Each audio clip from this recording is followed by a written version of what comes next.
On top of our expenses and profit, we also have to cover our taxes. To prepare and calculate precise overall tax percentage for each country would be impossible for me. But there must be a tax calculator specifically for a country which you'll be able to find online. If you know the percentage, then fill it in here. If not, simply set aside about 20-30% just to be safe.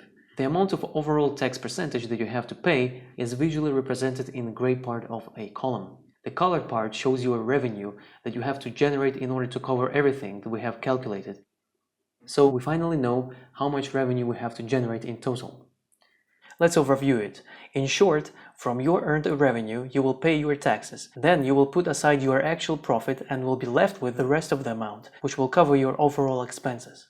To be more precise, from your earned revenue, you will put aside your tax amount to be paid later. Then you will transfer one chunk to your business account, which will cover your business expenses, and you will be left with the net profit, from which one part will travel to your personal account, covering your personal expenses, and the leftover part will stay as your margin, an actual profit, which you are free to use however you like, either to invest back into your business or your personal life. In the revenue table, you can also find your final daily and hourly rates, which you can use to charge your clients with for the work that you do. Simply multiply your hourly rate by how many hours it will take you to accomplish your job, and you will have the price for your project. And if you have any additional expenses, just put those into the invoice and you're done.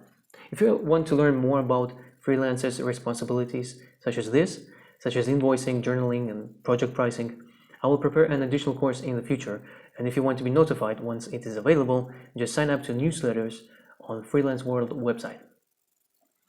Let's come back to our Excel sheet. In revenue table, you will also have your price bracketing from lowest present red to highest perfect blue. This is the range that you should stay at when you charge your client.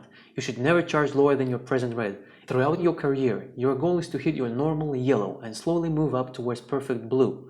After some time, you will grow and your normal yellow will become your present red, and perfect blue will take place of your normal yellow. In such case, write down your new perfect blue. From time to time, you will also have to review and update your information as your expenses might change. You might start to include sales and marketing, hence spending less time in your production, or you will decide to adjust your margin percentage. All of it affect your hourly rate. So we found our revenue. This is the amount that we have to earn in order to reach one of our described ways of lifestyle: present, normal, or perfect.